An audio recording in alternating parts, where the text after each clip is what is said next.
Good morning. Here we are at busy Grand Central Station. Train tracks are just on there. Wonderful the principles of the Peace Economy Institute in New Delhi. I'm Professor Baldwin from Stony Brook University. My specialty, my research is in new telepresence, which seems to be captivating. How are we going to get around the world with our bodies without creating carbon footprints in airplanes and cars, but retain the salience and retain the connection between people? I met these wonderful gentlemen a few days ago at the Tesla Science Foundation meeting, and I'm excited to embark on whatever programs we can do to build this peace economy. Professor, would you like to start introductions and talk about the kind of a bullet list of this peace First economy? of all, thank you very much, Professor Baldwin. It's indeed a pleasure meeting again at the Grand Central. I am Dr. Saurabh Agrawal, Director General Economic Council of India, and also to hold the IPR for the peace economy. So this global initiative is the collective efforts of all the team members of the council, and today our ideation is how we can foster the economic fraternity, economic non-violence with the Mahatma Gandhian ideology at the world, where the entire globe is under unrest, turmoil. Neither the peace is taking place nor the economy is taking. Hence, the integrated development by the means of peace economy is need of an hour, so-called the economy of non-violence, and people globally also terming it as the economy of the future. Our core ideation to establish a centralized institute, a body where the ideation of peace economy can be decentralized to the world for the benefit of the global community, and that is what we are taking forward to. Now I request my colleague to take it forward, please. I think, first, really happy to meet you. And, it's been amazing whatever time we could get together to talk. Grand Central. Yeah, so Grand Central is the place where we are sitting right now. See, I think one of the things that comes to our mind is that it's time to make the world a better place to live. Right? I think it's about the future direction of humanity as a whole, rather than pieces. And there are a lot of initiatives that are happening. The sustainable development programs are there, and bits and pieces are there. But there is nothing that what we are trying to do is to make an effort to move in a direction that over a period of time we can transform our war economy into a peace economy. Now, so Which I'm just interjecting. One of the, I called it the four horsemen of the apocalypse: nuclear proliferation, economic meltdown, global environmental disintegration, and this meeting of AI. Talk about the necessity to tell our leaders that, come on, things have changed, that 40 to 60% of middle-class jobs are going away because of AI. So what are your saliences? What are the factors working against an NGO, the people, somehow an agency taking this away from our politicians and placing it into an institute? See, I think that all the four areas that you mentioned, they are all interrelated. We can't look at one in isolation of the other because there's so many things are connected with each other. Right. Obviously, AI is something that is new. It could be very, very dangerous thing that especially when, as you said, lined up with finance, yes. and we really don't know what's going on in the smoke-filled rooms. Exactly. And although we are at the initial stages, I think this is the right time to actually begin to look at it in a more holistic way. Every new thing, every new technology, every new event that happens in the world has its positive and negative side. Correct. We thought that nuclear will be used for producing energy and have peaceful things, but we also used it for something that has not made the world a very good place anymore. And I think the same potential is there with AI also. Right? So probably the destructive power of AI could be very, very high. Unless the conjunction of AI with nuclear armament starts turning into a nightmare itself. Exactly. Exactly. So this is the right time. I want to say I was very impressed that this is, and for possible funders out there, especially angel funders who are interested in supporting this institute, this is not another bureaucratic institute. It's not another way of laundering good deeds and money and whatever. It's aimed at an effectiveness. It's aimed at boots on the ground, although keeping intellectual ideas high and the discourse is high. Yeah. For possible investors out there, this is not just another bureaucracy. This is designed to be lean and mean and to the point, and as we see around the world, wresting a certain amount of power and finances from oligarchs, from our politicians who seem to be fueled by cults of personality instead of just bidding the people's will. Would you like to talk about this necessity to fund something that is trustably lean and mean, effective, non-bureaucratic? Yes, very well said. I mean, yes, the ideation is it should be out of the bureaucracy and the ongoing dirty politics. Rather, this should be one of the premium organization where under one umbrella we are proposing to invite all the stakeholders of the society, whether it's the multilateral agencies, whether it's the non-government bodies, whether it's the corporates, whether it's the research and development wings, academic institution. Hence, they all start practicing peace-like economic co-development, coexistence, toleration, and non-violence. Hence, the funding, especially when we talk about, so that is what we would like to create an iconic structure, implement, where the practicing of economic integrity can take place, which is the need of an hour, where the economic transparency, where the not limiting, we will focus more on enhancing the social infrastructure, promoting the peace capitalism instead of promoting the crony capitalism. Crony capitalism. That is what casino capitalism, crony capitalism, markets that are again not transparent. So DAOs, DAOs, and cryptos to a certain extent, basically blockchain verification becomes extremely important to make this. I know it's energy. I know it takes a lot to run those graphic engines and all of that, but this new level of transparency that our digital age brought forward is extremely important. Yeah. You comment on things such as alternative currencies, alternative banking, and so forth? Yeah. See, I think to me it looks like we need to change the whole structure under which the whole world operates. It's sort of we are trying to change the operating system itself. Every 8 years there's an economic meltdown, Yes. and then someone prints money in secret, and then suddenly our rates of inflation go up. Everything changes. So, it is our belief that today, if we are able to dismantle slowly, I'm not saying that's going to happen overnight, but dismantle the war economy or the structures that are based on conflict and war, and slowly we begin to divert those resources towards human development, towards better healthcare, education.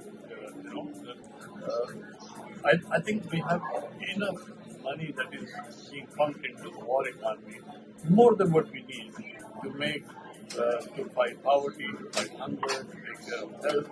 Everything.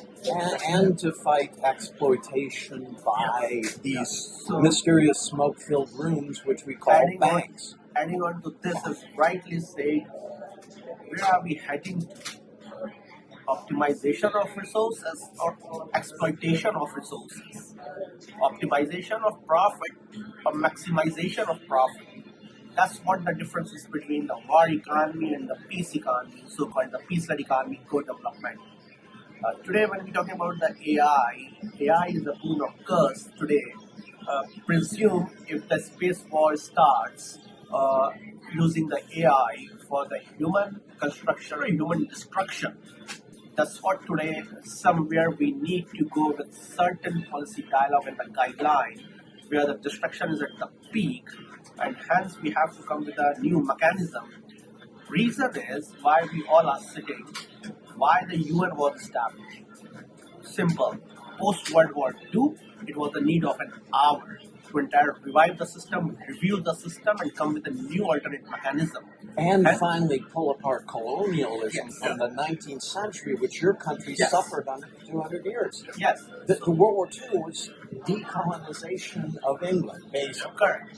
So the decolonization and the decentralization of the resources becomes the must, because Mahatma Gandhi said there is enough resources on the world for the one's need, but definitely not for one's greed. Hence, coming from the line of Gandhi and following the Gandhian ideology, today the socio-economic development is must. That's why the senior colleagues are here, Professor Mishra and Mr. Baldwin. We are also extending, and we are very grateful, to invite him as one of the advisor for AI education to jointly support this cause and implementation at the global level. Right. And again, for our investors, possible investors out there, yes, it does start with education. Yes, it does start with the young. But we have no time. Yeah. It's these four horsemen are converging on a major global level. There is no peace without justice. We all know that. So this is what impressed me. This is not just another naive organization that said, "Oh, peace without justice." No, peace comes with justice. But the way we can dismantle, for example, UBI, Universal Basic Income, smacks many people, oligarchs, and people as welfare. Yep. Not sexy, not at all, not creating a tax base. But that's one of the arms of this modality for a new economy. It's got to be UBI because of AI. That the middle class populations newly created in countries like Korea, China, India will have no jobs for their educated elite because of what AI does. Thusly, for possible investors, this is one of the first organizations on earth to mitigate the four horsemen and say, we got to change their looks. We got to change the way they behave. So AI plus technocracy plus even CRISPR. Once CRISPR meets AI, there's a game over in terms of ethics and what the human animal itself becomes. So these are important. Again, I want to focus on Just to add on. Yeah. Because you touch a very crucial topic, so that's why you mentioned UBI. One of the conference I was invited and highlighted one question in midst of the STEAM audience, where the representation was more than 70 countries. Do we know what is our global income and what is our global debt? Today, the global debt is 3 times rose than the global income. That means we owe more, we pay less. Hence, this is the alarming time that everybody has to collectively come, and we understand that the old theory says the payback check. Payback time, the Faustian equation. It's part of Freakonomics. Like, why is debt more than even income? It's every 8 years. The subprime meltdown in 2008 affected Europe and America more than India and China, but the COVID debacle affected everyone across the planet. Many people suffered, many people were alienated, but money was magically made. And that money tends to circulate, creating greater problems out of COVID than it did with just the COVID itself. Anyway, I wanted to speak to, just wrapping up here, I want to speak, we have 15 minutes, to possible funders, possible angel investors, possible small-scale investors, that there are 15 or 20 sister groups that you've combined with.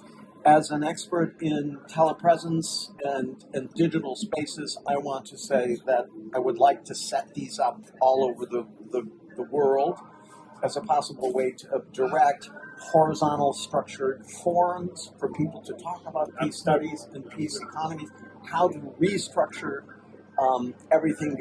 UBI without the disglamour of welfare is not really an option, but it has to be figured in to this miso soup that has to be created of different chunks and different elements going on there. Any concluding remarks?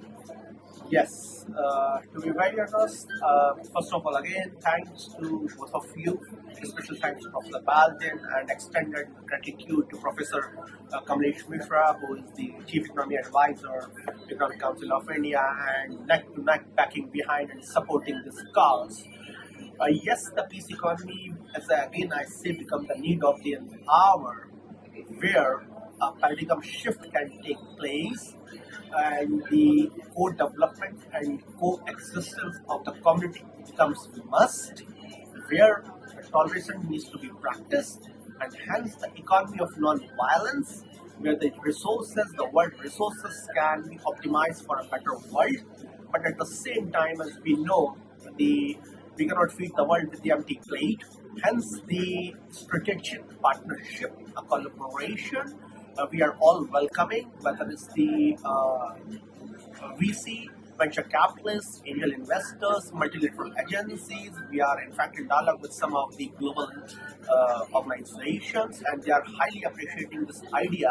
And all these programs, whether it's the peace economy education program, awareness programs, the policy dialogues, or the corporate rating, indexing, peace economy indexing, should be backed by the revenue generation. Hence, the economic sustainability is must before we go forward. But non-bureaucrat or little bureaucracy, Yes. it has to be built a little bit on sweat equity, as all of us are. So that is why the whole ideation is this becomes the not-for-profit, non-government entity, one of its kind, so that we will try as much as lesser the bureaucratic involvement, political involvement, and should be run by the independent sets of experts, technologists, researchers, academicians. It should be vetted. Yes, It's not just a fly-by-night thing. It should be that vetted. is why the stakeholders of global community are most welcome to that. Wonderful. Thank you very much to both of you. Namaste. And Professor, concluding remarks here. My Wonderful. thought on this is that I think what we are trying to do is to create something that belongs to everyone. It's a sort of a under the thought that the world is a single family, and what happens in one part of the world affects another part. Therefore, we are all together in it. And we want to bring expertise from all over the world. So there is nobody excluded. It's a very, very inclusive type of an organization that we want to create. And we want to get the best brains to people who have interest in it and who want to make a difference, to get involved in it. And I think that's the way it's Excellent. conceptualized. Again, angel investors, anyone who wants to be part of it, people who want to be part of the sweat equity of this very valuable institution, very timely, please follow the links, and thank you, professors, very much. Thank you. Namaste.